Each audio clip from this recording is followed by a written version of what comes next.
रघुपति राघव राजा राम पतित पावन सीताराम। रघुपति राघव राजा राम पतित पावन सीताराम। पतित पावन सीताराम जानकी वल्लभ राजा राम। पतित पावन सीताराम जानकी वल्लभ राजा राम। पतित पावन सीताराम जानकी वल्लभ राजा राम। पतित पावन सीताराम जानकी वल्लभ राजा राम। रघुपति राघव राजा राम पतित पावन सीताराम। रघुपति राघव राजा राम पतित पावन सीताराम। रघुपति राघव राजा राम पतित पावन सीताराम। रघुपति राघव राजा राम पतित पावन सीताराम। पतित पावन सीताराम जानकी वल्लभ राजा राम। पतित पावन सीताराम जानकी वल्लभ राजा राम। पतित पावन सीताराम जानकी वल्लभ राजा राम। पतित पावन सीताराम जानकी वल्लभ राजा राम। रघुपति राघव राजा राम पतित पावन सीताराम। रघुपति राघव राजा राम पतित पावन सीताराम। रघुपति राघव राजा राम पतित पावन सीताराम। रघुपति राघव राजा राम पतित पावन सीताराम। पतित पावन सीताराम जानकी वल्लभ राजा राम। रघुपति राघव राजा राम पतित पावन सीताराम। रघुपति राघव राजा राम पतित पावन सीताराम। रघुपति राघव राजा राम पतित पावन सीताराम। रघुपति राघव राजा राम पतित पावन सीताराम। रघुपति राघव राजा राम पतित पावन सीताराम। पुंडलिकावतार विठ्ठल श्री ज्ञानदेव तुकाराम पंढरीनाथ भगवान की जय। राजाधिराज प्रभु रामचंद्र भगवान की जय। पवन सुत हनुमान की जय। श्री गुरुदेव दत्त वासुदेव हरि। श्री गणेशाय महावक्रतुंड महाकाय सूर्यकोटि समप्रभा निर्विघ्नं कुरु मे देवं सर्वकार्येषु सर्वदा। गणनाथ रवि शुक्र बृहस्पति पंचायताने स्मरे नित्यवेदवाणी प्रवर्तते। गुरुर्ब्रह्मा गुरुर्विष्णु गुरुर्देव महेश्वरा। गुरुर्साक्षात् परब्रह्म तस्मै श्री गुरुवे नमः। श्रोतावत्सल् पूजितदेवते रुक्मिणीवरा पाण्डुरंगाय नमः। पुंडलिकावतार विठ्ठल श्री ज्ञानदेव तुकाराम पंढरीनाथ भगवान की जय। राजाधिराज प्रभु रामचंद्र भगवान की जय। पवन सुत हनुमान की जय। श्री गुरुदेव दत्त वासुदेव हरि। श्री गणेशाय नमः। श्री प्रभु रामचंद्राय नमः। माझे चरण तीर्थ घेऊन त्या त्यासी केले अभिषिंचन तव ते तिन्ही बाळके झाली जाण अति अज्ञान षण्मासिक. श्री गणेशाला वंदन करून प्रभू रामचंद्राचं स्मरण आणि सद्गुरूशी शरण जाऊन कथेचं अनुसंधान ग्रंथकर्ते सांगू लागलेले की असणारे ब्रह्म विष्णू महेश हे असणाऱ्या त्या ठिकाणी म्हणजे अनुसूयेची परीक्षा घेण्यासाठी त्या ठिकाणी आलेले आहेत आणि असणारा नग्न अवस्थेमध्ये असणारा इच्छा भोजन त्या ठिकाणी मागितलेलं आहे. मग त्याच वेळेस असणारा म्हणजे अनुसूयेनं काय केलेलं आहे, असणाऱ्या अत्री ऋषीच्या चरणाचं तीर्थ त्या ठिकाणी मागितलेलं आहे. अत्री ऋषीचं पाय त्या ठिकाणी पाण्यानं ज्या पाण्यानं त्या ठिकाणी धुतलं गेलं ते असणारं पाणी म्हणजे असणाऱ्या अनुसूया मातेनं त्या ठिकाणी घेतलं आणि त्याच पाण्याचं सिंचन असणारं ब्रह्म विष्णू आणि महेश आहे जे परीक्षा घेण्यासाठी आलेले आहेत त्यांच्या अंगावर त्या ठिकाणी शिंपडलं गेलं, टाकलं गेलं.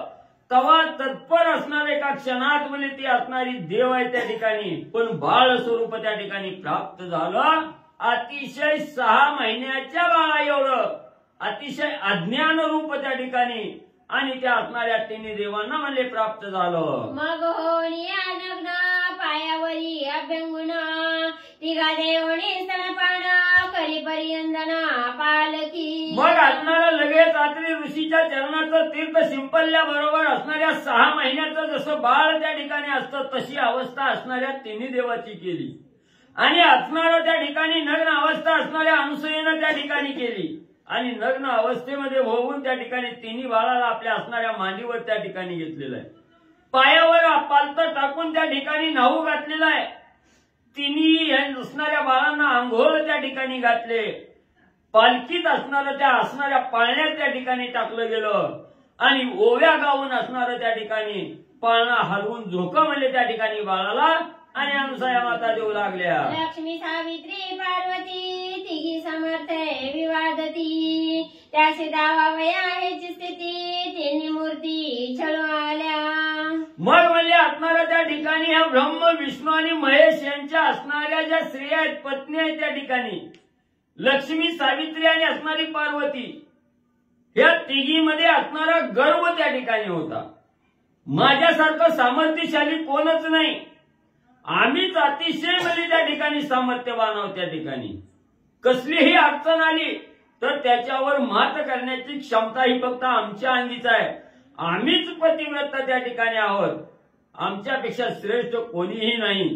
हा असणारा गर्व त्या ठिकाणी होता आणि तो गर्व त्या ठिकाणी हरण करण्यासाठी असणारी ही देव बाळ त्या ठिकाणी झालेली आहे आणि ही जी गर्वानं त्या ठिकाणी आलेली आहेत आपल्या असणाऱ्या पतीचं त्या ठिकाणी रूप पाहावं असा उद्देश मनामध्ये त्या ठिकाणी धरला गेला आणि आपल्या असणाऱ्या पत्नीला त्या ठिकाणी तुझ्यापेक्षाही श्रेष्ठ या जगतामध्ये दुसरं कोणीतरी आहे हे असणाऱ्या ब्रह्म विष्णू महेशाला त्या ठिकाणी दाखवायचं होतं.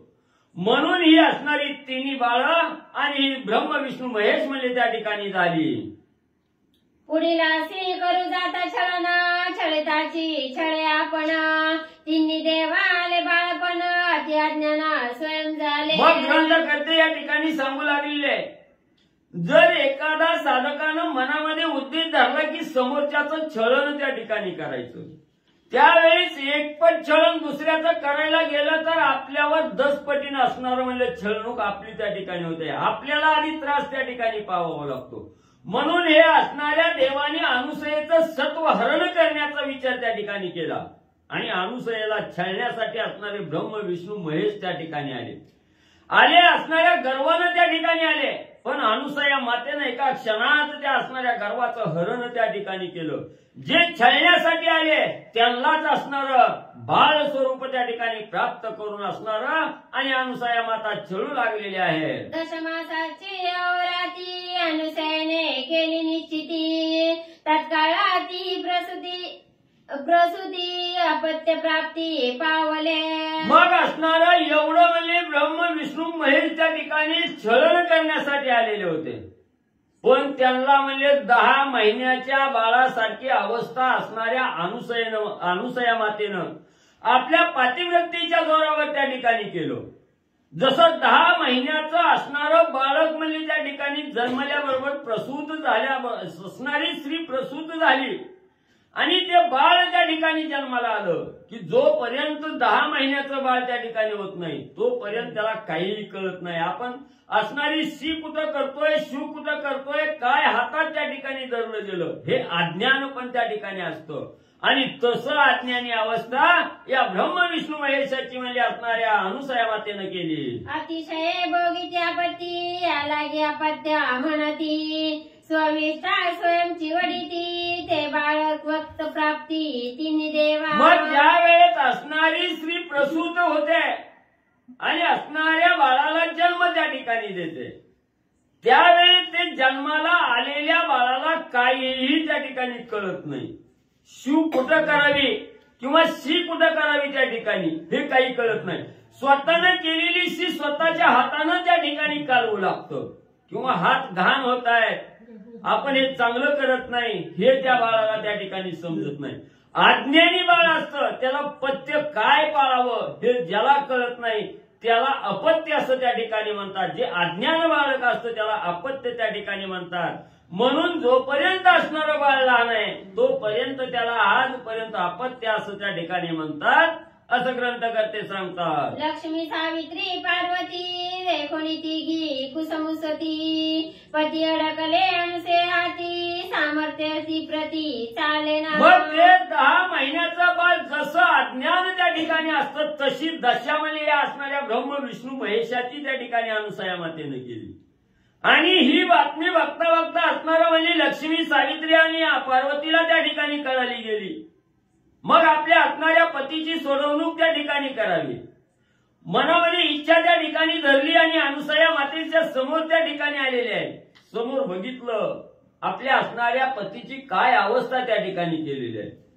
राग आलेला आहे, मन कुसमुसीत त्या ठिकाणी करू लागलेले आहे, हात त्या ठिकाणी चुरू लागलेले आहेत आणि त्या ठिकाणी आपल्या बाळाची आपल्या असणाऱ्या पतीची कशी सोडवणूक करावी याचा विचार त्या ठिकाणी करू लागले. जैसे सूर्या पुढे खद्योत तैशा तिघी झाल्या गर्वहत अनुसयाशी लोटांगण घालित पती निर्मुक्त करी माये. मग अनेक असणारे प्रयत्न आपल्या पतीची अनुसयेच्या तावडीतून सोडवण्यासाठी प्रयत्न केलं. ज्या असणाऱ्या ह्या लक्ष्मी पार्वती आणि सावित्री ह्या म्हणजे सामर्थ्यवान आम्हीच आहोत त्या ठिकाणी असं जे आजपर्यंत त्या ठिकाणी म्हणत होत्या, गर्वानं त्या ठिकाणी बुजलेल्या होत्या, ती गर्व हिथं काहीच चालना गेला. त्या ठिकाणी किती मी प्रयत्न केला तर आपल्या असणाऱ्या पतीची अनुसयेच्या तावडीतून सुटका त्या ठिकाणी करता येईना गेली. जसं असणाऱ्या सूर्याच्या तेजापुढं जसं असणाऱ्या काजव्याचं तेज हीन त्या ठिकाणी असतं. हा काजवा सूर्याच्या तेजाची बरोबरी कवा त्या ठिकाणी करू शकत नाही. तशी अवस्था काजव्यासारखी अवस्था या असणाऱ्या म्हणजे लक्ष्मी सावित्री आणि असणाऱ्या त्या ठिकाणी पार्वती ह्या तिघीची त्या ठिकाणी झाली. विचार केला कितीही प्रयत्न केला तर आपल्या पतीची सोडवणूक आपण करू शकत नाही. मग आता असणाऱ्या अनुसया मातेला शरण त्या ठिकाणी जावं हा विचार त्या ठिकाणी केला.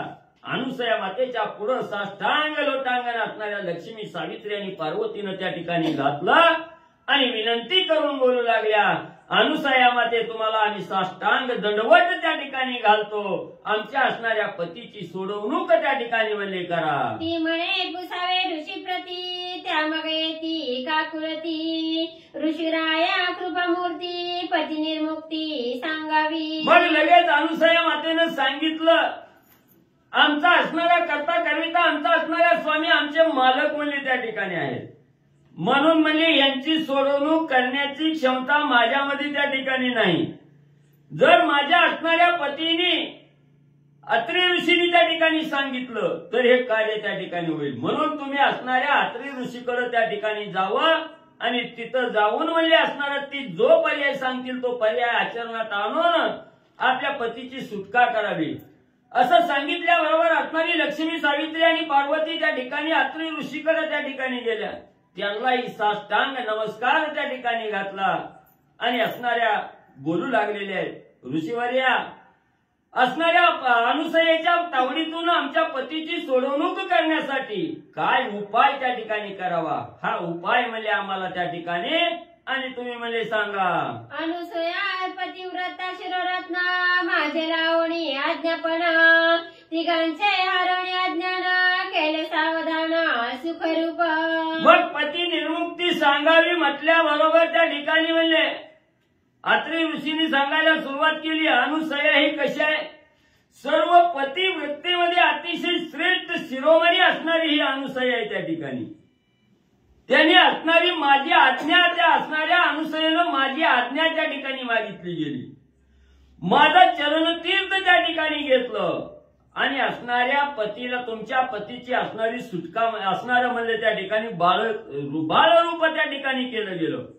म्हणून म्हणले असणाऱ्या मी सांगतो त्याच वेळेस असणाऱ्या अत्रि ऋषीने अनुसया मातेला त्या ठिकाणी सांगितलं. आणि या तिघांना जे अज्ञानपण आलेलं होतं, जे अपत्य प्राप्ती त्या ठिकाणी झालेली होती, बालकत्व होतं, त्या असणाऱ्या बालकातून म्हणजे त्या ठिकाणी अज्ञानपणातून सुखरूपतेनं असणारं सावध आणि म्हणजे त्या ठिकाणी केलं. अनुसयेचे स्तवन तिघे पुत्र झाले जाण. अत्रि गोत्री उत्पन्न भ्रमापण चंद्र झाला. मग जे असणारं म्हणजे अनुसयेचं असणारं स्तवन म्हणजे त्या ठिकाणी असणारं केलं गेलं. कुणी असणाऱ्या ज्या वेळेस असणारी ही तिन्ही देव म्हणजे त्या ठिकाणी बालक रूपातून सावध झाले, अज्ञानपणा त्या ठिकाणी नाहीसा गेला आणि त्याच वेळेस सावध झाले आणि अनुसया मातेची असणारी स्तुती त्या ठिकाणी केली. तिघजणी असणाऱ्या अनुसया मातेची अतिशय असणारं त्या ठिकाणी श्रेष्ठपणानं स्तुती करू लागले. आणि त्याच वेळेस असणाऱ्या अत्रि ऋषीच्या गोत्रामध्ये असणारे ब्रह्मदेवानी जन्म त्या ठिकाणी घेतलं. असणारा ब्रह्मदेव म्हणजे त्या ठिकाणी चंद्राच्या रूपाला आले. चंद्र म्हणून असणारे ब्रह्मदेव आणि त्या ठिकाणी म्हणजे झाले रुद्र दुर्वासा झाला कोपाग्नी. विष्णू झाला दत्तात्रेय मुनी. ते हे श्रीरामा तुझी जननी जुनाट जुनी अनुसया. आणि असणारे जे अतिशय रागिष्ट स्वभावाचे असणारे जे रुद्र म्हणजेच असणारे शंकरजी आहेत त्या ठिकाणी, ह्या असणाऱ्या शंकरजीनी म्हणजे त्या ठिकाणी असणारे शंकरजी म्हणजे अतिशय रागीच स्वरूपाचे असणारे म्हणजे दुर्वास ऋषी त्या ठिकाणी झाले. आणि असणारे विष्णू भगवंत हे असणारे म्हणजे दत्तात्रेय मुनीचा अवतार त्या ठिकाणी घेतला. दत्तात्रेय महाराज म्हणून असणारे विष्णू भगवंत त्या ठिकाणी झाले. ते हे तुझी आदिमाता सत्यमानी श्री रघुनाथा. हिचे चरणी ठेवित माता तुम्हा निर्भयता वनवासी. मग कालच्या अध्यायाच्या ठिकाणी अत्रि ऋषींनी म्हणजे त्या ठिकाणी असणाऱ्या प्रभू रामचंद्राला सांगितलेलं होतं ही असणारी अनुसूया माता आहे त्या ठिकाणी, ही तुमची जुनाट पूर्वीची असणारी माता आहे त्या ठिकाणी. मग ही माता कशी, त्याचा असणारा एवढं सविस्तर वृत्तांत त्या ठिकाणी सांगितलं गेलं. मग असणाऱ्या म्हणजे त्या ठिकाणी दत्तात्रेय महाराजाचा अवतार म्हणजे विष्णू भगवंतांनी त्या ठिकाणी घेतला. आणि दत्तात्रेय महाराजाची असणारी आई कोण आहे? अनुसया माता आहे त्या ठिकाणी. मग विष्णू भगवंत म्हणजेच असणारे प्रभू रामचंद्र आहे त्या ठिकाणी. आणि प्रभू रामचंद्राची असणारी माता त्या ठिकाणी ही अनुसया आहे. म्हणून अत्रि ऋषींनी सांगितलं गेलं, रामा एवढं कथानक सांगितल्यावर तरी लक्षात आलं का म्हणजे ही असणारी अनुसया तुमची जुनाट आणि पूर्वीची असणारी माता आहे, याचा असणारं कथानक आणि त्या ठिकाणी म्हणजे सांगितलं. अनुसूया परम पतिव्रता हिने अनुग्रहिली सीता. तुम्हासी वनवासी असता भय सर्वथा सेना.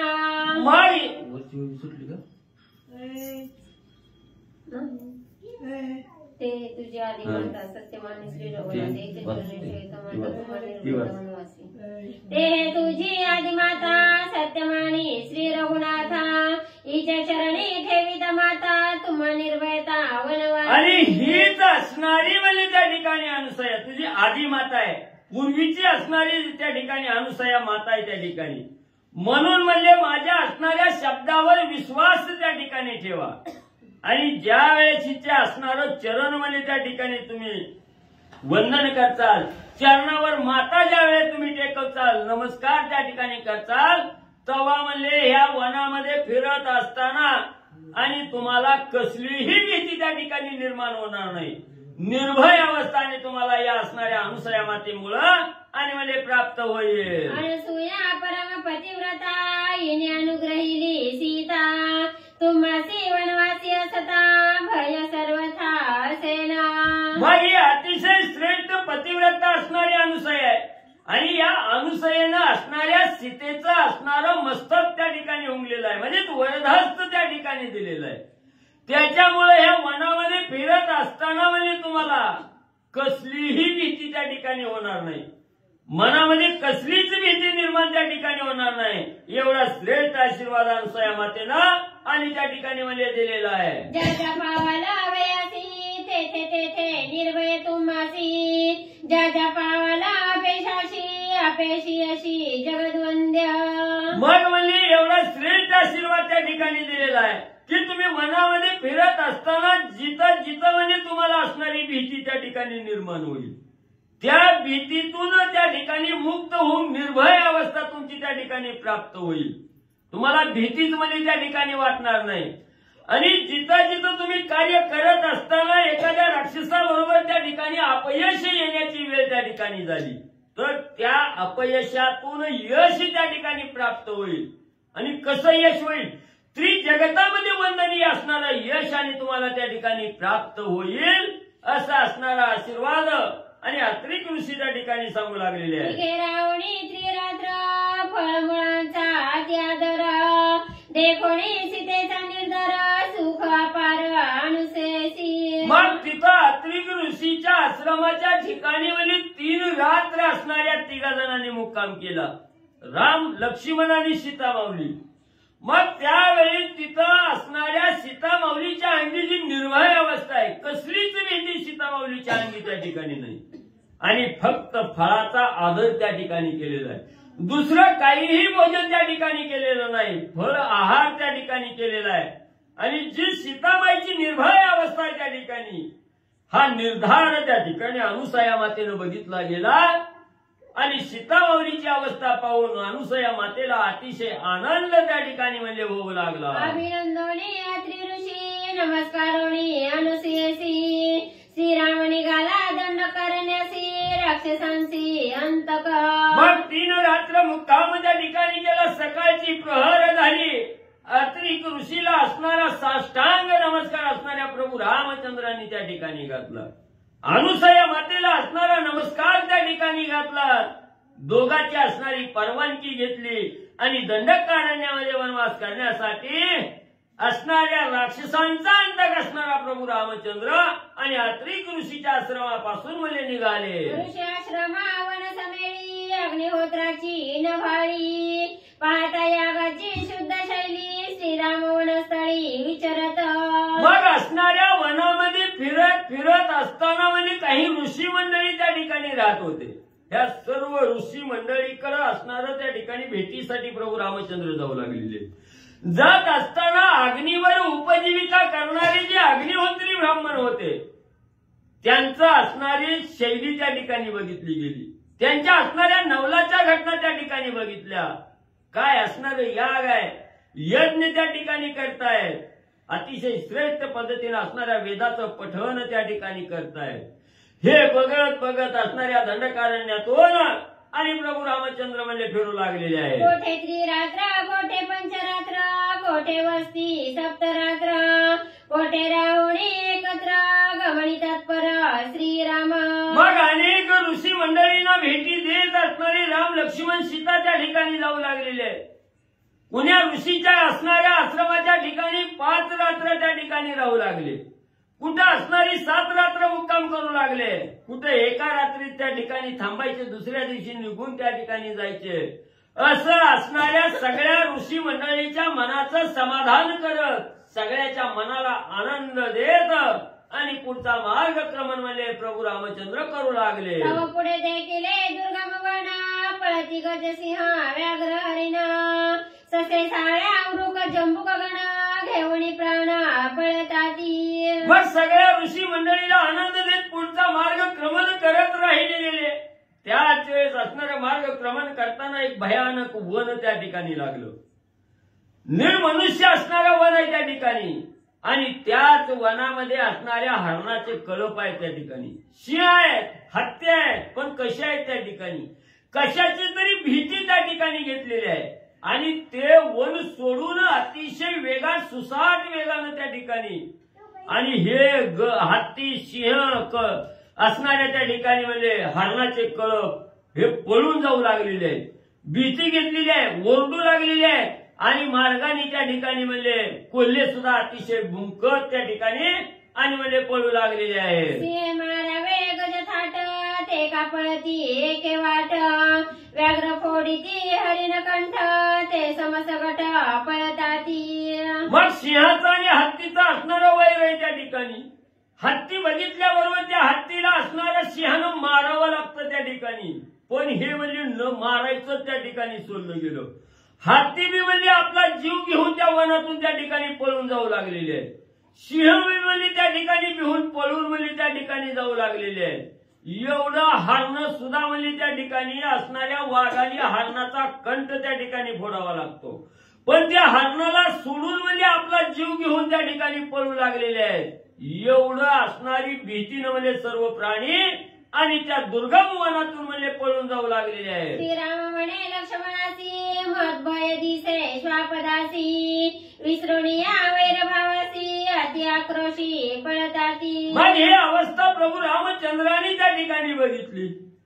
समोर वैरी दिसल्याबरोबर असणारा सिंह हत्तीला त्या ठिकाणी ठेवीत नाही, असणारा वाघ हरणाला त्या ठिकाणी ठेवीत नाही. हा वैरभाव विसरली गेली. वैरभाव सोडला प्रत्येक जण आपला जीव मुठीत घेऊन म्हणजे त्या ठिकाणी पळून जाऊ लागलेला आहे. हे प्रभू रामचंद्रांनी बघितलं, लक्ष्मणजीला बोलायला सुरुवात केली. लक्ष्मणा, हिथं ह्या वनामध्ये अतिशय म्हणजे असणाऱ्या स्वापदाला ह्या वनचाराला त्या ठिकाणी कशाची तरी भीती आहे म्हणजे त्या ठिकाणी आपला वैरभाव त्या ठिकाणी विसरून म्हणजे जीव घेऊन म्हणजे भीतीनं त्या ठिकाणी पळू लागलेले आहेत.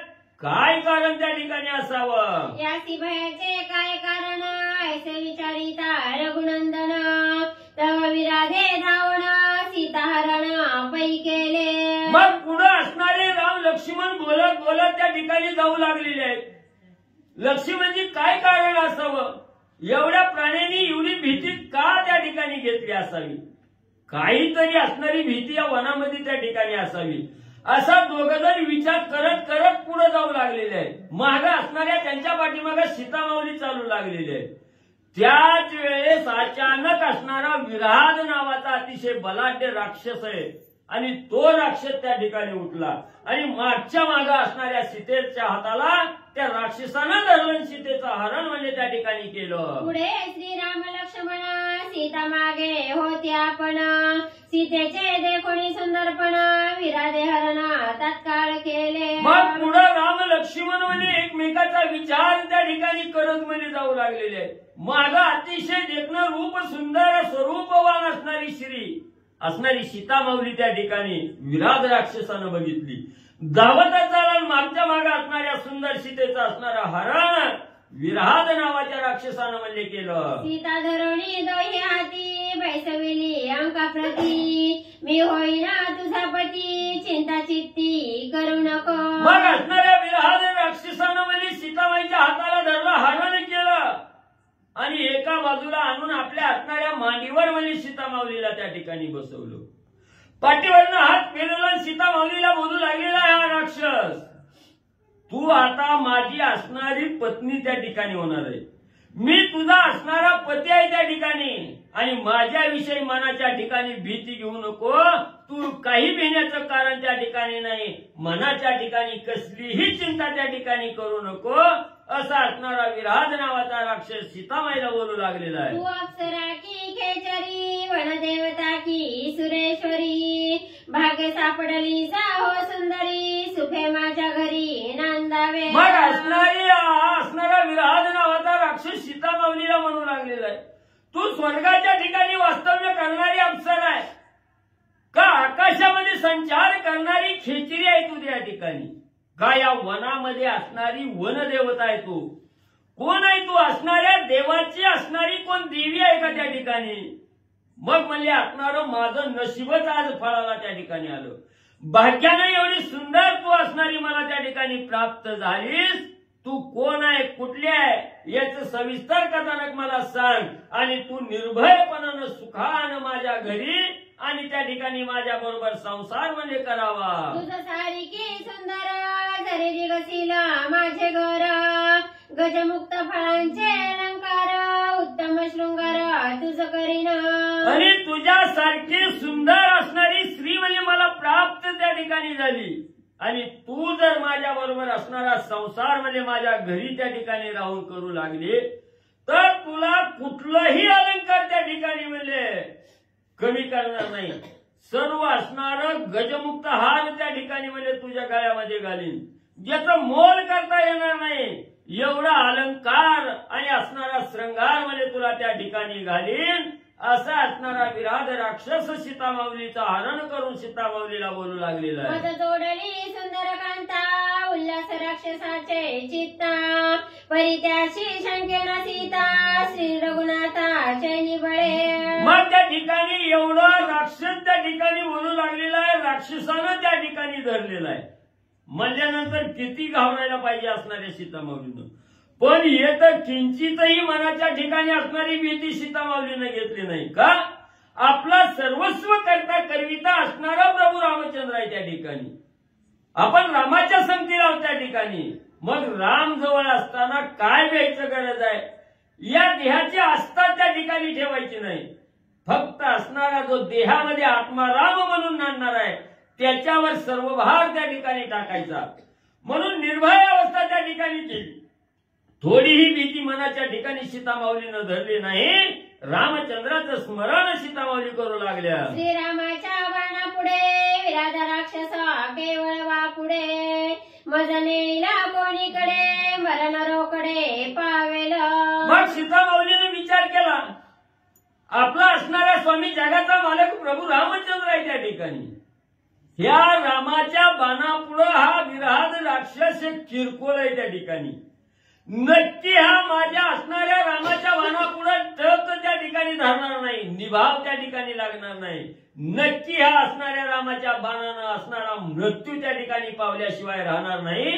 त्याच्यामुळं आपण भिण्याची गरजच नाही असा विचार सीतामाऊली करू लागल्या. वन अत्यंत गुडगणा पुढे गेले श्रीराम लक्ष्मण त्यासी विराधा न देखे आपण सीता दोघे जण न देखती. मग वन हे अतिशय घनदाट झुडप त्या ठिकाणी होती. अनेक वेली असणाऱ्या या झाडावरून त्या झाडावर पसरलेल्या होत्या. पुढे गेलं की मागचं काही त्या ठिकाणी दिसत नव्हतं. आणि ही दोघा भाऊ राम लक्ष्मण म्हणजे विचार करत म्हणजे पुढे जाऊ लागले. घनदाट वनात त्या ठिकाणी शिरले. माग सीता त्या ठिकाणी बघितली नाही आणि माग काय बघायला गेलं तर माग काय दिसत नव्हतं. आणि शेजारी विराध राक्षस आहे याच्याकडे मी त्या झाडी झुडपीमुळे असणाऱ्या राम लक्ष्मणाचं लक्ष त्या ठिकाणी गेलं नाही. त्याच्यामुळे सीतेचं हरण केलं हे बी त्यांच्या लक्षात म्हणजे आलं नाही. अनसुये अनुग्रहिली सीता ती सभया नाही सर्वथा ते स्मरे श्री रघुनाथा पाव कृपावंता श्रीरामा. मग सत्य पतिव्रता असणाऱ्या अनुसयेनं म्हणजे अनुग्रह म्हणजे असणाऱ्या सीतामाऊलीला त्या ठिकाणी दिलेला होता. कृपेचा वरदहस्त सीतामाऊलीच्या मस्तकावर त्या ठिकाणी ठेवलेला होता. निर्भय अवस्था त्याच्यामुळे सीतामाऊलीला त्या ठिकाणी प्राप्त झालेली होती. म्हणून या राक्षसाची भीती न धरता अखंड प्रभू रामचंद्राचं चिंतन सीतामाई करू लागल्या. हे असणाऱ्या भगवंता मी संकटात त्या ठिकाणी पडलेले आहे आणि लवकर धावत यान माझी असणारी सुटका त्या ठिकाणी करा असा असणाऱ्या प्रभू रामचंद्राचा भगवंताचा दावा सीतामाऊली करू लागल्या. ऐकता श्रीराम स्मरण राक्षस झाला कंपायमान म्हणे नको करू स्मरण वचन तीक्ष्ण मज बाधी. मग ज्यावेळी सीतामाई प्रभू रामचंद्राच्या रामनामाचा जप त्या ठिकाणी करू लागल्या. राम राम राम राम राम राम हे स्मरण ज्यावेळेस सीतामाऊलीने चालू केलं ते विराध राक्षसानं त्या ठिकाणी ऐकलं. अंतकरणाच्या ठिकाणी विराध राक्षस खोचला गेला. हे बाई म्हणजे तू असणाऱ्या त्या रामाचं म्हणजे नाव सुद्धा म्हणजे इथं घेऊ नको. असणारं बाण म्हणजे तीक्ष्ण बाण म्हणजे हृदया लागल्यावर जशा वेदना त्या ठिकाणी होतात तशा वेदना म्हणजे हे रामनाम ऐकल्यावर म्हणजे मला त्या ठिकाणी होतंय.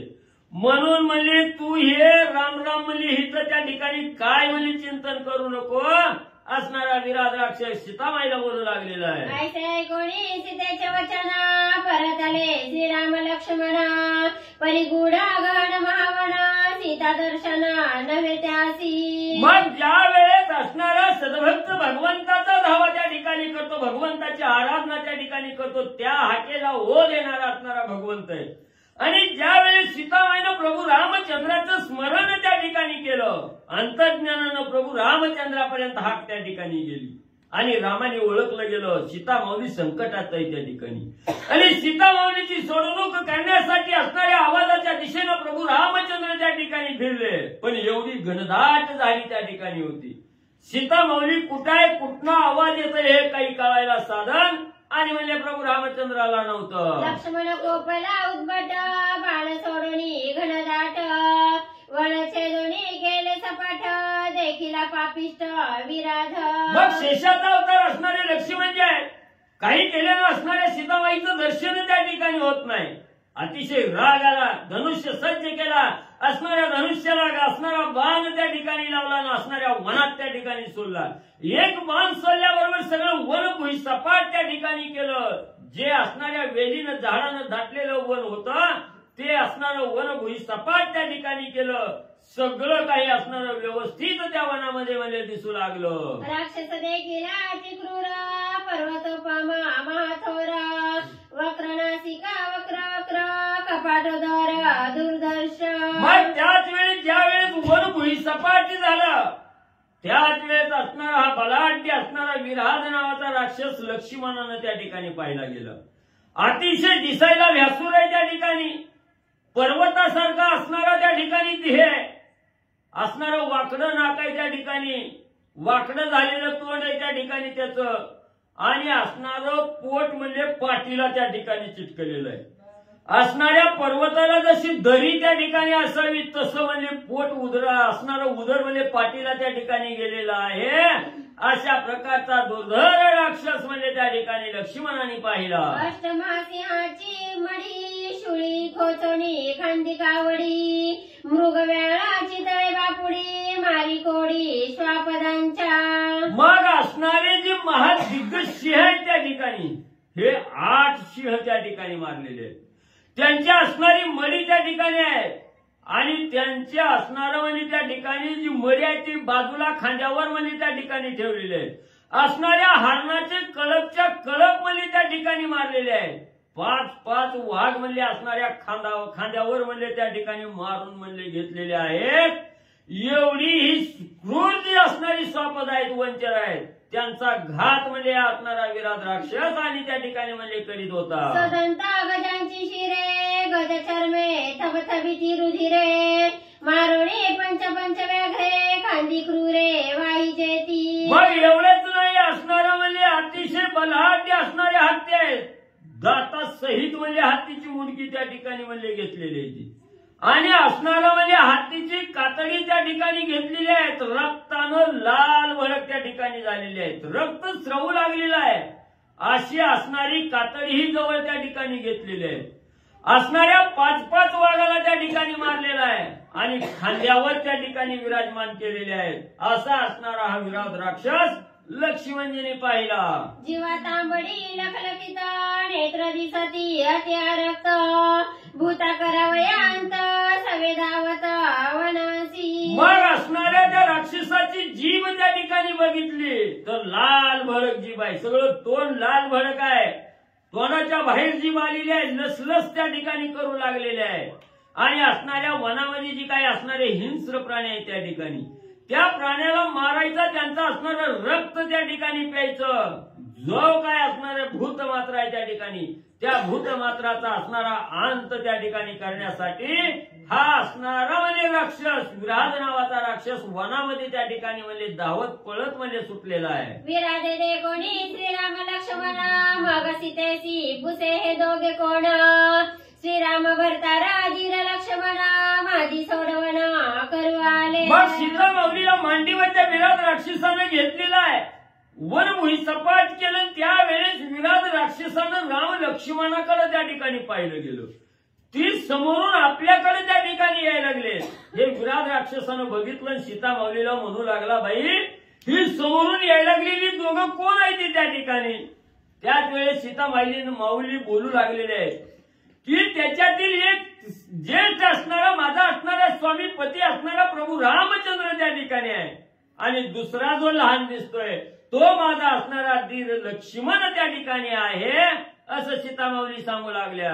मग तो म्हणे तू माझी कांता तू जतवन सांडी सर्वथा या दोघांची मी भक्षण आता तू काही चिंता करू नको. मग माझा असणारा भ्राता माझा असणारा पती प्रभू रामचंद्र धीर असणारा लक्ष्मण ही माझी सोडवणूक करण्यासाठी येऊ लागले. हे असं सांगितल्याबरोबर असणारा विराध राक्षस सीतामाऊलीला म्हणू लागलेला आहे तू आता माझी असणारी पत्नी त्या ठिकाणी झालेली आहे म्हणून मी तुला त्या ठिकाणी सोडणार नाही आणि तुझी सोडवणूक करण्यासाठी ही दोघं जरी इथं आली तरी एका क्षणात त्यांचं असणारं भक्षण त्या ठिकाणी मी करीन. तुला काहीही मी करणार नाही. तू मनाच्या ठिकाणी कसलीच भीती घेऊ नको असणारा विराध राक्षस सीतामाऊलीला बोलू लागलेला आहे. ऐसे बोलूनिया देख विकट देगोनिया हाक धावणी श्रीराम समुख काय तो मूर्ख बोलत. मग त्या ठिकाणी एवढं असणाऱ्या सीतामाऊलीला आश्वासित असणाऱ्या विराध राक्षसानं केलं आणि असणारी अकराळ विक्राळ असणारी गर्जना राक्षसानं त्या ठिकाणी केली आणि धावतच प्रभू रामचंद्राच्या समोर असणारा विराध राक्षस त्या ठिकाणी रामाला धरण्यासाठी जाऊ लागला. त्याच वेळेस असणारा हा मूर्ख असणारा राक्षस आहे. समोर कोण आहे आपल्या लेवलचा त्या ठिकाणी आहे का आपण त्याच्याबरोबर विजय गाजवू शकाल का याचा सारासार विचार काहीही राक्षसानं त्या ठिकाणी केला नाही आणि रामाच्या समोर धावत त्या ठिकाणी गेलेला आणि रामाला काय त्या ठिकाणी विराध राक्षस बोलू लागला. तुम्हा सवे सुंदर सीता ते तो झाली माझी कांता तुम्हाची मीना मारी आता पळावे जीविता वाचवणी. प्रभू रामचंद्राच्या दिशेनं धावतच विराध राक्षस गेलेला आहे सांगू लागलेला आहे बाबांनो तुमची असणारी सीता ही माझी असणारी पत्नी झालेली आहे त्याच्यामुळं तिला मी आता सोडणार नाही किंवा तिला मी आता त्या ठिकाणी मारणार नाही पण म्हणजे तुम्ही मी तिची सोडवणूक करण्यासाठी म्हणजे येऊ नका.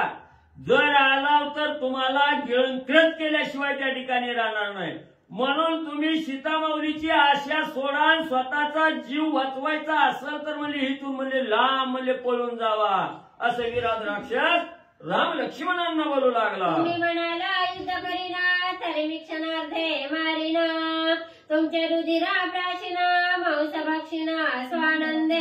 आणि जर म्हणजे तुम्ही माझं नाही ऐकलं तसंच जर माझ्याबरोबर युद्ध करायला त्या ठिकाणी यायचं म्हणसाल तर एका क्षणाचाही विलंब न लागता तुमचा असणारा घात त्या ठिकाणी करीन. तुमच्या नरडीचा घोट त्या ठिकाणी घेईन रक्त असणारं प्राशन त्या ठिकाणी करीन आणि असणाऱ्या देहाचं म्हणजे तुकडं तुकडं म्हणजे त्या ठिकाणी करीन आणि ते मांस म्हणजे मी भक्षण म्हणजे करीन खाऊन म्हणजे टाकेन. अरे मी विराध महाबळी बसत आहे येवन स्थळी तुम्ही दोघे मूर्ख समळी जे भार्या समेळी आले ती. अरे बाबांनो या असणाऱ्या वनामध्ये राहणारा अतिशय बलवान महाबलवान असणारा मी विराध नावाचा राक्षस आहे म्हणजे त्या ठिकाणी आणि याच वनामध्ये माझा असणारा वस्तीस्थान आहे. इथं म्हणजे मी राहतोय. तुम्ही किती मूर्ख म्हणावं म्हणजे तुम्ही कुणालाही विचारावं का नाही म्हणजे इथं काही भीती आहे का कोण राहतंय का न विचारता अज्ञानपणानं मूर्खपणानं म्हणजे तुम्ही इथं या ठिकाणी आलाव ती आलाव दोन गरीबी नाही त्या ठिकाणी अजून म्हणजे असणाऱ्या स्त्रियेला म्हणजे बरोबर त्या ठिकाणी घेतलंय ह्या माझ्या वनातून म्हणजे त्या ठिकाणी जाऊ लागला असणारा राक्षस राम लक्ष्मणांना बोलू लागला. तुम्हा दोघा तापसपणा तरी का वाहता धनुष्यबाण तुम्ही कोटीला कोणाचे कोण हे माझं संपूर्ण सांगा. मग असणारा राक्षस त्या ठिकाणी बोलू लागलेला आहे. दिसायला तर तुम्ही असणारे तापसी त्या ठिकाणी दिसता असणाऱ्या तापस मुनीचा वेश त्या ठिकाणी धारण केलेला आहे. मग तापसी असताना हातामध्ये धनुष्य धारण करण्याचं काय म्हणजे त्या ठिकाणी कारण आहे. तुम्ही ही धनुष्यबाण हातामध्ये का त्या ठिकाणी घेतलेलं आहे. तुम्ही कोण आहात कुठे राहणारे आहात कशासाठी इथं त्या ठिकाणी आलेला आहोत ही इतंभूत माहिती मला त्या ठिकाणी सांगा असं असणारा राक्षस त्या ठिकाणी बोलू लागलेला आहे. मग त्याची सांगे श्रीराम आपण धनुष्य गांजीला रावण ते बंगिले वाहोणी गुण तो मी जाणा श्रीराम. मग लगेच असणाऱ्या प्रभू रामचंद्रांनी सांगायला सुरुवात केली आम्ही तापस्यात आमच्या हातात धनुष्य का त्या ठिकाणी आला. तुझ्या मनात आलेला विचार आहे ऐक असणाऱ्या राक्षसा ज्या असणाऱ्या धनुष्यानं म्हणजे मिथुला नगरीच्या ठिकाणी सीता स्वयंवरामध्ये राजा रावणाला म्हणजे त्या ठिकाणी गांजून सोडलं. ज्याला धुळीला असणाऱ्या ज्या धनुष्यानं त्या ठिकाणी मिळवलं गेलं, त्या धनुष्याचं असणारं त्या ठिकाणी म्हणजे मी म्हणजे असणारा धनुष्य त्या ठिकाणी जिंकलेला आहे. तोच धनुष्य जिंकणारा मी असणारा प्रभू रामचंद्र म्हणजे त्या ठिकाणी आहे. मी असणारा श्रीराम आहे त्या ठिकाणी, असं प्रभू रामचंद्र आणि त्या राक्षसाला सांगू लागले. सुबाहूचा घेतला प्राण मारीचा उडविला संपूर्ण ताटिकावरील निजबाणे तो मी जाण श्रीराम. आणि एवढंच नाही, अतिशय बलाढ्य असणारा जो सुबाहू राक्षस होता त्या सुबाहूचा ज्यानं असणारा प्राण त्या ठिकाणी घेतला. निष्ठा बाणाच्या वाऱ्यानं म्हणजे असणाऱ्या आकाशात म्हणजे पालापाचोळ्यासारखा ज्यानं मारीची त्या ठिकाणी उडवला गेला. ज्यानं म्हणजे एका बाणानं म्हणजे असणाऱ्या ताटिकेचा अंत त्या ठिकाणी केला, तो असणारा मी प्रभू रामचंद्र असणारा श्रीराम म्हणले त्या ठिकाणी आहे. असणाऱ्या त्या विराट राक्षसाला प्रभू रामचंद्र सांगू लागले. 21 वेळा दरिद्री जैने भार्गवे गेली निक्षत्री तोही लाजविला शौर्य करी तो मी निर्धारी श्रीराम. अजून राक्षसा ऐक म्हणजे सांगतो, ज्या असणाऱ्या परशुरामानं म्हणजे 21 वेळा असणारी पृथ्वी म्हणजे निक्षत्रिय त्या ठिकाणी केली. 21 वेळा या असणाऱ्या पृथ्वीवर क्षत्रियच म्हणजे कोणत्या ठिकाणी ठेवलं नाही. अशा असणाऱ्या परशुरामाबरोबर युद्ध करून म्हणजे जिंकलेला जो असणारा मी आहे, मी असणारा राम आहे त्या ठिकाणी. जो अजिंक्य असणारा परशुराम आहे त्याच्यावर विजय मिळवलेला मी असणारा प्रभू रामचंद्र त्या ठिकाणी आहे, असं असणाऱ्या राक्षसाला राम माहिती सांगू लागले. सूर्यवंशीचा विख्यात श्रीराम दशरथी काकुस्थ करावया राक्षसांचा अंत वण निश्चित मी आलो. आणि एवढंच नाही, जे असणारा वंश आहे ह्या असणाऱ्या प्रसिद्ध असणारा वंश म्हणजे सूर्यवंश आहे त्या ठिकाणी. या काकुस्थ कुळीमध्ये असणाऱ्या म्हणजे त्या ठिकाणी सूर्यवंशामध्ये काकुस्थ कुळीमध्ये अयोध्या नगरीचा राजा दशरथ आहे. ह्या दशरथाच्या घरी जन्माला आलेला असणारा मी प्रभू रामचंद्र आहे त्या ठिकाणी, अशी असणारी माहिती. आणि राक्षसाचा अंत करणारा राम आहे ही माहिती असणारे प्रभू रामचंद्र राक्षसाला देऊ लागलेले आहे. सीता माझी निजवधू आणि लक्ष्मण माझा धाकटा बंधू तू कोणा राक्षस संबंधू मुळानुवादू मज सांगे. मग म्हणजे मी असणारा राम आणि माझा असणारा बारका भाऊ म्हणजे असणारा त्या ठिकाणी धाकटा भाऊ असणारा लक्ष्मण आहे त्या ठिकाणी. आणि यांच्याच बरोबर माझी असणारी पत्नी सीता आहे म्हणजे त्या ठिकाणी. असे म्हणजे आम्ही या वनामध्ये त्या ठिकाणी आलेलो. मग तू असणारा कोण राक्षस म्हणजे या ठिकाणी आलेला आहे, तू राक्षस म्हणजे या ठिकाणी कसा त्या ठिकाणी आलेला आहे, का म्हणून त्या ठिकाणी इथं येऊन बसलेला आहे, हे जे असणारं मूळ आहे याचा जे अनुवाद आहे तो अनुवाद म्हणजे मला त्या ठिकाणी मूळ कथा त्या ठिकाणी सांगा, असणाऱ्या विराट राक्षसाला प्रभू रामचंद्र विचारू लागले. राक्षस म्हणे श्री रघुनाथा जगद नामे माझा पिता शतरदा माझी निज माता विराट मी तुमच्या घात करीन. एवढं रामानी म्हणजे त्या ठिकाणी सांगितल्याबरोबर कानावर रामाचे शब्द पडल्याबरोबर विराट राक्षस त्या ठिकाणी सावध झाला आणि सांगू लागला, हे रघुनाथा, हे प्रभू रामचंद्र ऐका म्हणजे माझी बी असणारी उत्पत्ती, माझं बी सगळं गोत्र सांगतो म्हणजे तुम्हाला त्या ठिकाणी. माझा असणारा बाप म्हणजे त्या ठिकाणी जगात नावाचा असणारा बाप आहे म्हणजे, आणि त्याची असणारी पत्नी शतरदा ही माझी असणारी आई आहे म्हणजे त्या ठिकाणी. आणि मी असणारा म्हणजे त्यांच्या पोटी शतरदाच्या पोटी जन्म घेतलेला असणारा विराट नावाचा आहे म्हणजे मी. मग हिथं म्हणजे मी असणारा विराट आलेलो आहे. आता तुम्हाला सोडणार नाही, तुमचा असणारा घात करण्यासाठी या वनात म्हणले आणि येऊन बसलेलो आहे. ऐकता वचन लक्ष्मण क्षोभला दारुण धनुष्य आवडीय गुण तीक्ष्ण बाण सोडिले. मग हे असणारं तुमचा घात करण्यासाठी म्हणजे हिथं येऊन बसलेलं आहे. ही जवा राक्षस त्या ठिकाणी बोलला, लक्ष्मणाने ऐकलं, तळपायाच्या मस्तकाला गेले, अतिशय रागाला म्हणजे लक्ष्मण त्या ठिकाणी गेले. लगेच धनुष्य सज्ज त्या ठिकाणी केला आणि टोकदार धारधार असणारा बाण त्या ठिकाणी काढला आणि धनुष्याला लावला गेला. कंकपत्री वरपत्री सुवर्णपुंख चौधारी भेदले राक्षसांच्या जिवारी त्याने तो मारी क्षोभला.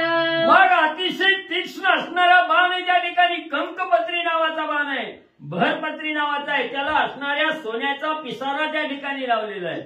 आणि असा असणारा बाण धनुष्याला लावला. तो बाण म्हणजे असणाऱ्या राक्षसाच्या दिशेने सोडला. सोडल्याबरोबर तो असणारा बाण म्हणजे त्या असणाऱ्या विराध नावाच्या राक्षसाच्या म्हणजे तोंडात त्या ठिकाणी घुसला. घुसल्याबरोबर असणारा बाण लागल्याबरोबर असणारा विराध राक्षस अतिशय म्हणजे क्रोधावला गेला, रागाला म्हणजे त्या ठिकाणी गेला. घ्यावया लक्ष्मणाचा प्राण, शूल सोडिला गर्जन, श्रीरामे विंदिला बाण, मध्येच जाण तोडिला. मग एवढा राग आला, आपल्याला बाण मारला, याचा राग त्या ठिकाणी आला. हातामध्ये जी असणारा शूळ होतं त्या ठिकाणी, हे शूळ म्हणजे मोठी गर्जना केली. तो शूळ म्हणजे रामाच्या दिशेने त्या ठिकाणी फेकला. मग आपल्याकडे शूळ येऊ लागलेला हे प्रभू रामचंद्रांनी त्या ठिकाणी बघितलं. धनुष्याला बाण लावला आणि त्या बाणानं मधीच म्हणजे असणाऱ्या राक्षसाच्या शूळाचं आणि खंडन म्हणजे केलं. एवढंच घ्यायचं का पुढचं घ्यायचं? आता काय पांडू बी दिसत नव्हतं, एवढंच घ्यायचं कसं.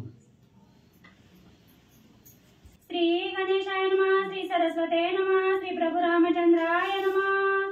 सवेची श्रीरामे पैजाना, विरादासी पाचारून, रुक्म पुंका सोडिला बाण, अति तीक्ष्ण दगदगीता. ग्रंथकर्ते श्री संत एकनाथ महाराज या ठिकाणी सांगतायत, भगवान श्रीरामचंद्र आणि विराधाचं युद्ध चालू आहे. विराध हे अत्यंत भयंकर राक्षस आहे. दंडकारण्यावरती त्याचं राज होतं आणि लक्ष्मणाला मारण्यासाठी त्यानं शूळ सोडलेला होता. रामचंद्रांनी मध्येच तोडला. लक्ष्मणाच्या अंगापर्यंत शूळ आलेला नव्हता. मग श्रीरामचंद्रांनी विराधाला पाचारण केलं, युद्धासाठी पुकारलं. रुक्मपंक नावाचा दगदगीत बाण विराधाच्या अंगावरती सोडला. विराधाचा पडी पडले तेने, मागे पडणे का पुढे होणे, न आठवे करणे न करणे, येणे जाणे खुंटले. आणि भगवान श्रीरामचंद्रानं धगधगीत असणारा बाण सोडल्यानंतर ना विराधाला झापडी पडली, त्याचे डोळे दिपून गेले. एवढं तेज भगवंताच्या बाणाचं होतं. पळून जावं, पुढे युद्धाला यावं, काय करावं काय न करावं सगळं तो असणारा विराध विसरून गेला. श्रीराम बाणाची लकलका, विराधासी एका एका, पाडून ठेले चिठका, क्रिया निशेष विसरला. आणि रामचंद्राच्या बाणाचं तेज होतं, बाणाची लखलख होती. त्याच्यामुळं विराधाला टक पडलं, टकमक बघू लागला. त्याच्या सगळ्या क्रिया शरीराच्या थांबल्या, त्याला काहीच आठवना. सगळ्या क्रिया करणंच तो विसरला. बाण सोडायचा विसरला, पळून जायचं विसरला, पुढे युद्ध करायचं विसरला. फक्त एक टक भगवंताला पाहू लागला. विसरला राक्षस धर्म, विसरला युद्ध संभ्रम, विसरला क्रिया कर्म, गाय निर्भ्रम विराध केला. आणि रामचंद्राचा बाण फक्त त्या ठिकाणी बाणाचं तेज पाहिलं. आणि राक्षसाचा जो धर्म आहे, काय धर्म असतो त्यांचा, सज्जनाला मारणं, महाराज लोकांना उचलून आपटणं, पोथी पुराण बंद पाडणं, ही त्यांचा धर्म आहे. हा राक्षस धर्म तो विसरला. युद्ध करायचा असणारा संभ्रम विसरून गेला. आपल्या सगळ्या क्रिया कर्म विसरला. आणि रामचंद्राच्या बाणाच्या घावानं विराध भ्रमित पाडला असं सांगतात. श्रीरामाचा निज बाण घेऊन आला, श्रीराम स्मरण, धाकेनी मला देहाभिमान, गर्वबंधन घेऊन. आणि भगवान श्रीरामचंद्राचा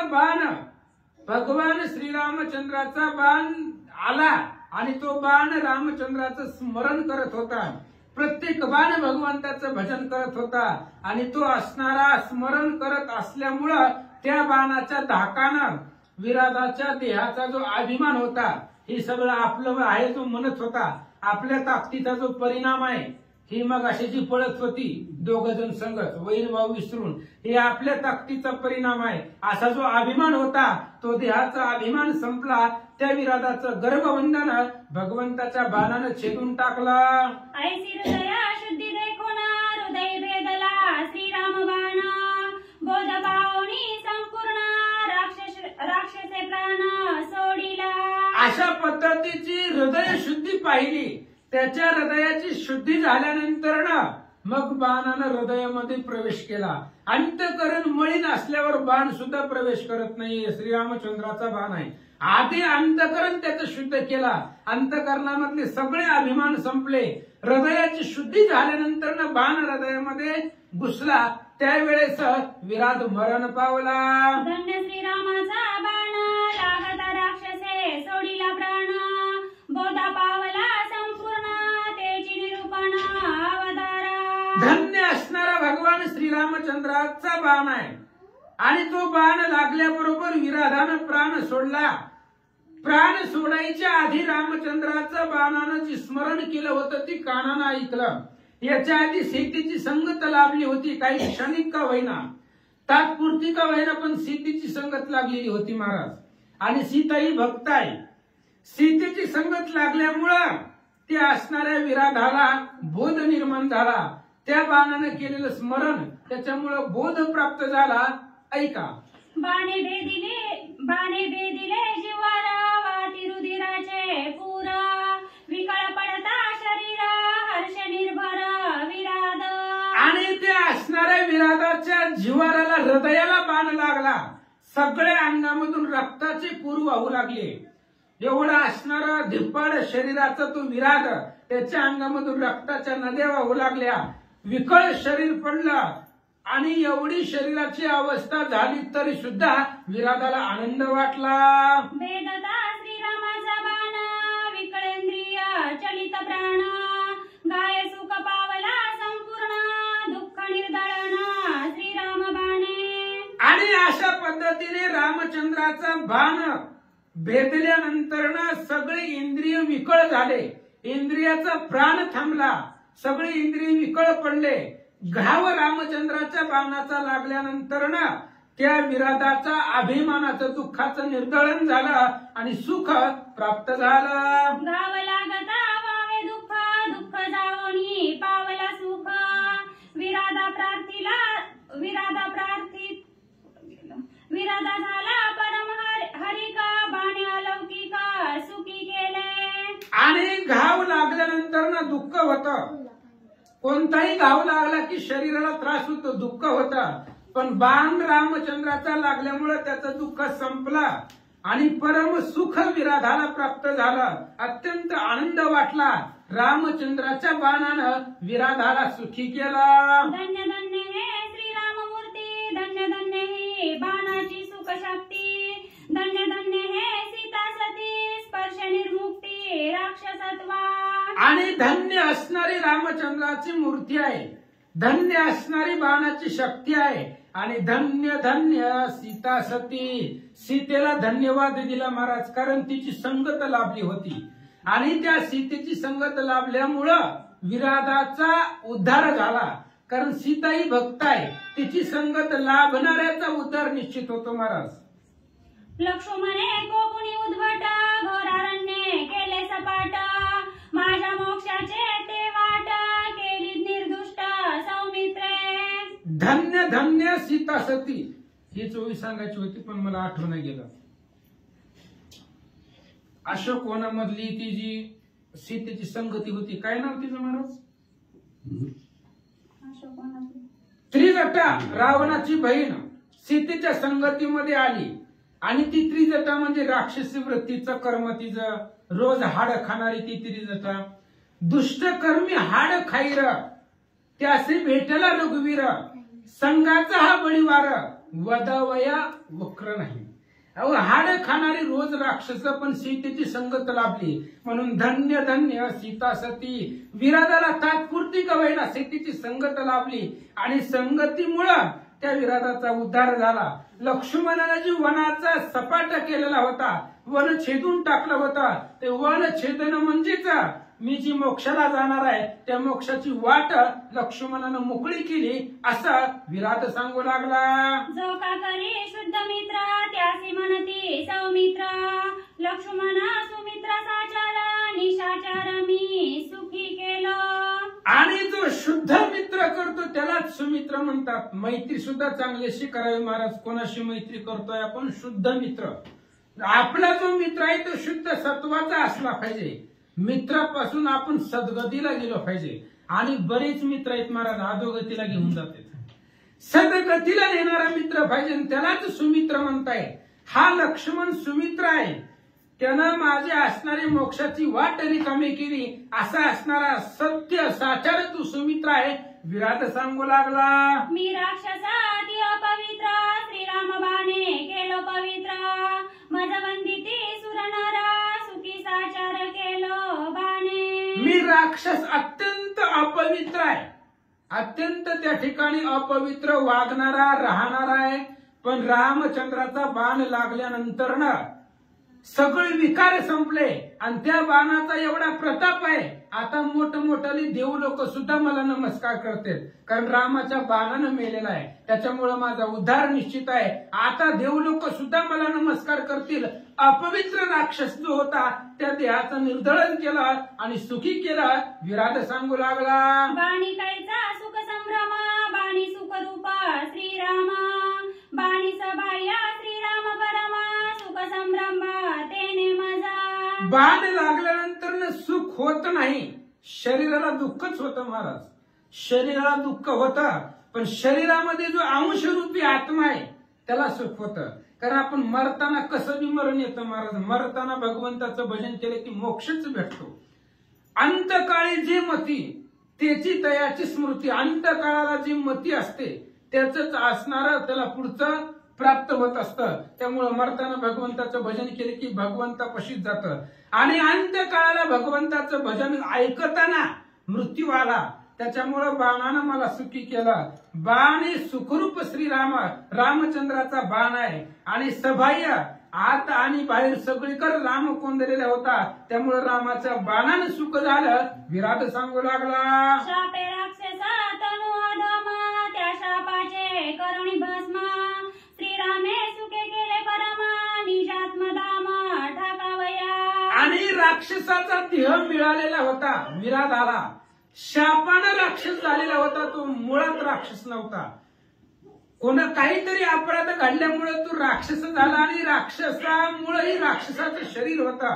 रामचंद्रांनी बाणाने राक्षसाचं शरीर संपवलं आणि त्या ठिकाणी उद्धारगती मोक्ष सुख प्राप्त करून दिला असं सांगतात. जन्म मरणाचा महादाका, गाय फोडीला निषेका. जीता मरिता नाही दुःख, ऐसे निज सुख दिदले श्रीरामे. आणि जन्म मरणाचा दाखवता महाराज. किती वेळा जन्म यावे, किती व्हावे फजित. जन्माला येताना सुद्धा फजित येईल, मेल्यावर सुद्धा फजित येईल महाराज. त्याच्यामुळे जन्म आणि मरण हा धाक आहे. धाक म्हणजे भीती. जन्म मरणाची भीती होती आणि रामचंद्राच्या बाणानं जन्म मरणाची भीती संपवली. आता जगणंही नाही आणि मरणही नाही, अशा प्रकारचं निज सुख भगवंतानं दिला. कैसा शाप तू येथे कोण, ऐसा श्रीरामे पुसिला प्रश्न. तेही विषयाचे निरूपण, समूळ कथन अवधारी. विराटानं बोलत बोलत सांगितलं शापाचा देह होता, शापापासून मिळालेला हा देह झालेला होता. त्यावेळेस रामचंद्राने विचारलं कुठला शाप आहे, कोण आहे आणि तुला कशामुळे हा देह प्राप्त झाला, त्याविषयीचं निरूपण ऐका. कैसा शाप तू येती कोण, ऐसा श्रीरामे पुसिला प्रश्न. तेही विषयांचे निरूपण, समूळ कथन अवधारी. भगवान श्रीरामचंद्राने विचारलं बाबा तुला कोणी शाप दिला, कशाचा शाप आहे, अशा पद्धतीने रामचंद्राने विचारला आणि रामचंद्राने विचारल्यामुळं त्याविषयीचं निरूपण विराट सांगू लागला. ऐका. धनकुबेर तू जानसी, तेने पाचारिले गावयासी. मी तंबरू आसक्त रंभेसी, मद्यपानेसी उत्मान. आणि त्यावेळेस तो असणारा विराध आपल्या पाठीमागचा मी असणारा कोण होतो, पूर्वी गायक होतो, गंधर्व होतो, गंधर्व. आणि तुम्हालाच माहिती आहे प्रसिद्ध असणारा धनवान कुबेर, धनसंपत्तीचा जो मालक आहे तो कुबेर.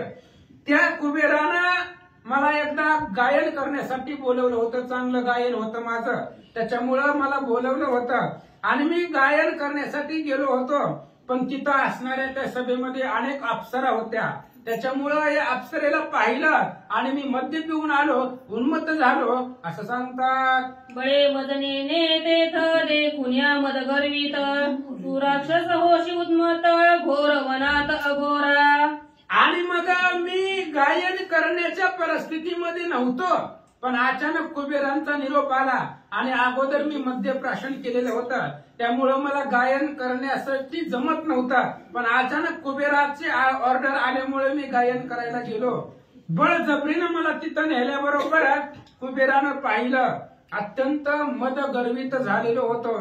त्याच्यामुळं मला कुबेरांनी शाप दिला, भयंकर क्रूर शरीराचा राक्षस होशील आणि घोर वनामध्ये पडून राहशील असा शाप कुबेरांनी दिला. शाप एकता अद्भुत मी झालो भयभीत लोटांगण घालून तेथ उशापार्थ पार्थिला. आणि शाप अद्भुत अशा प्रकारचा दिला, भयंकर राक्षसाचा देह तुला प्राप्त होईल असा शाप ऐकल्यानंतर मी घाबरलो, भीती वाटली. कुबेर महाराजांना लोटांगण घातला आणि उशापासाठी महाराजांची प्रार्थना केली. श्रीराम सीता लक्ष्मण वनवास जाता जाण तू करीसी सीता हरण युद्ध दारुण होईल. आणि त्यावेळेस कुबेरांनी उशाप दिला. श्रीराम सीता आणि लक्ष्मणजी वनवासाला जात असताना या विराधाच्या वनामध्ये येतील.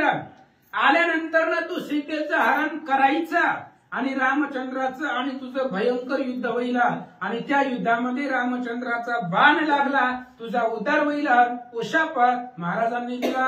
लागता श्रीरामाचा बाण तू तात्काळ सांडसी प्राण तेव्हा जाऊन शापबंधन निजात्म भुवन पावसी. आणि रामचंद्राचा बाण लागल्याबरोबर तुझा तात्काळ त्या ठिकाणी प्राण जाईल.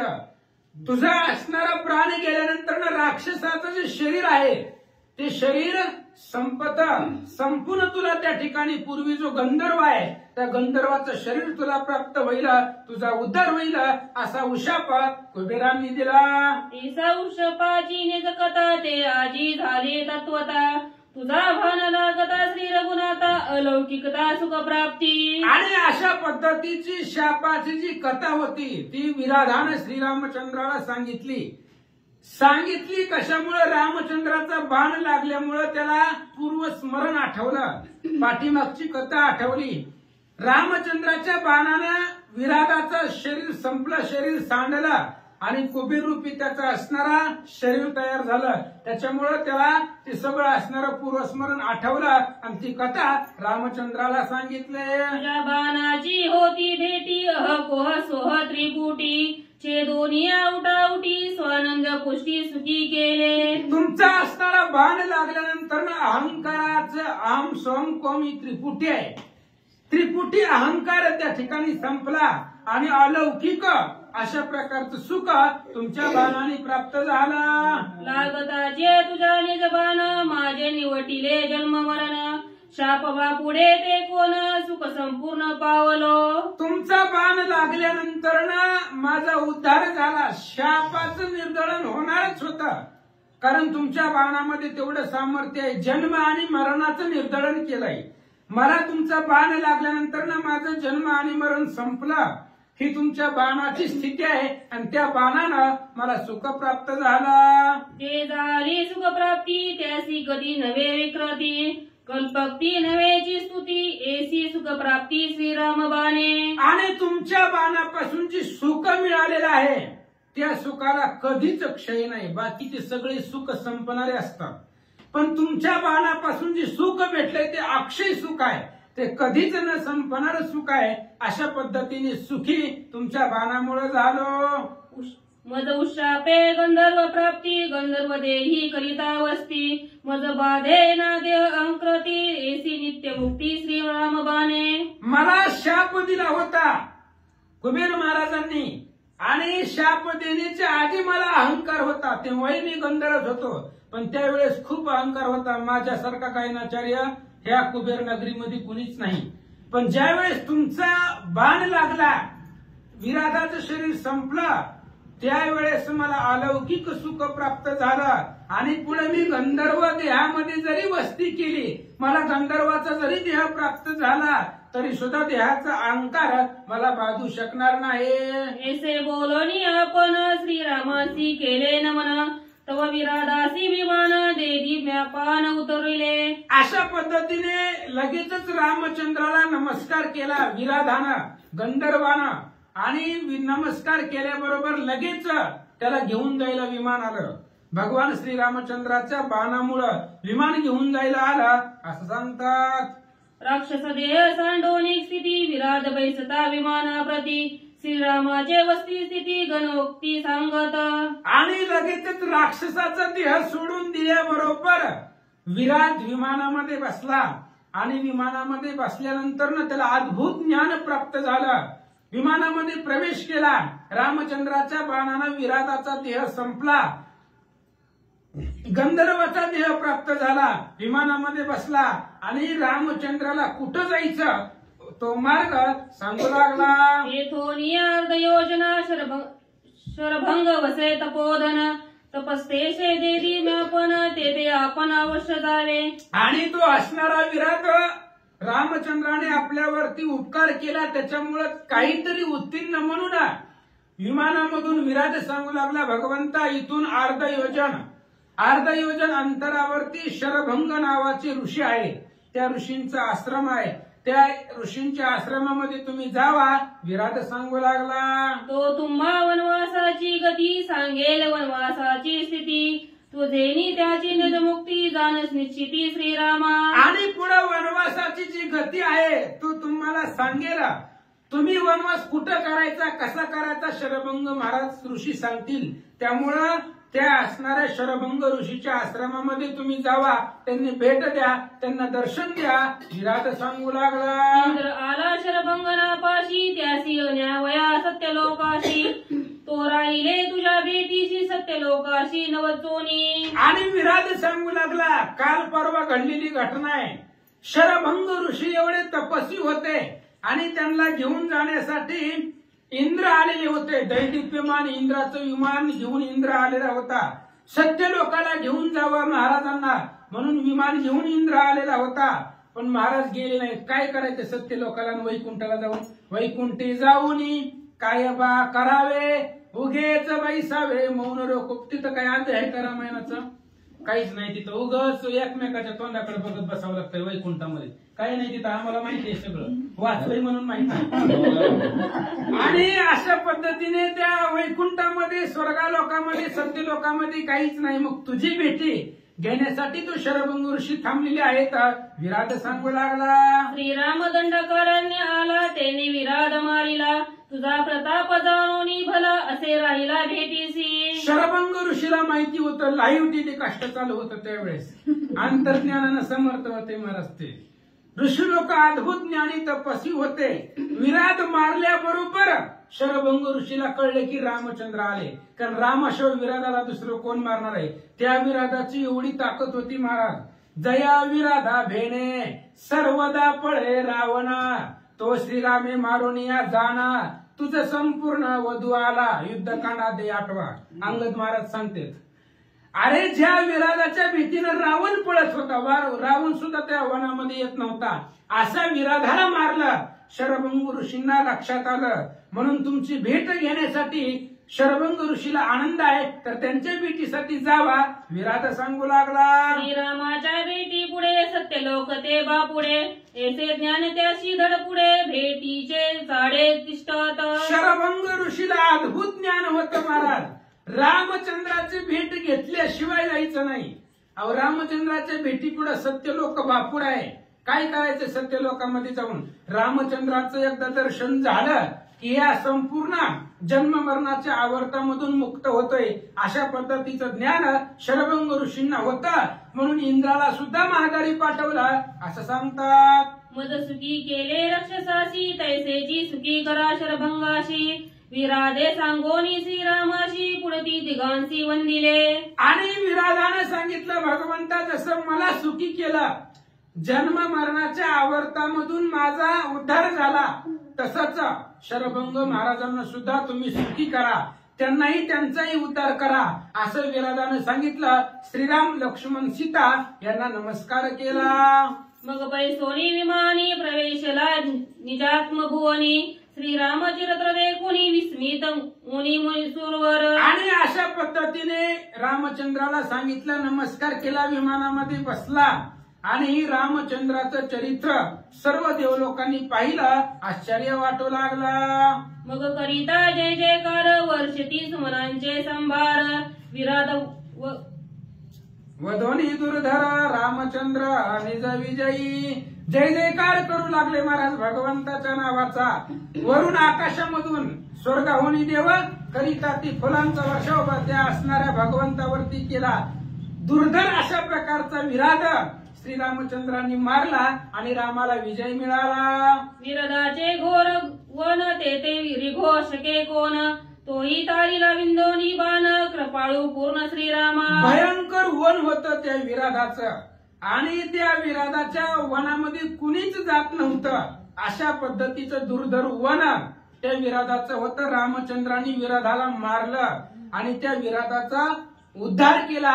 अशा पद्धतीचं पूर्ण कृपाळू आहे, अर्धा नाही पूर्ण कृपाळू तो भगवान श्रीरामचंद्र आहे असं सांगतात. एका जनार्दना शरण झाले विराध उद्धारण पुढे शरभंगाचे दर्शन कथा पावन अवधारा. ग्रंथकर्ते श्री संत एकनाथ महाराज या ठिकाणी सांगतायत विराधाचं उद्धारण झालं.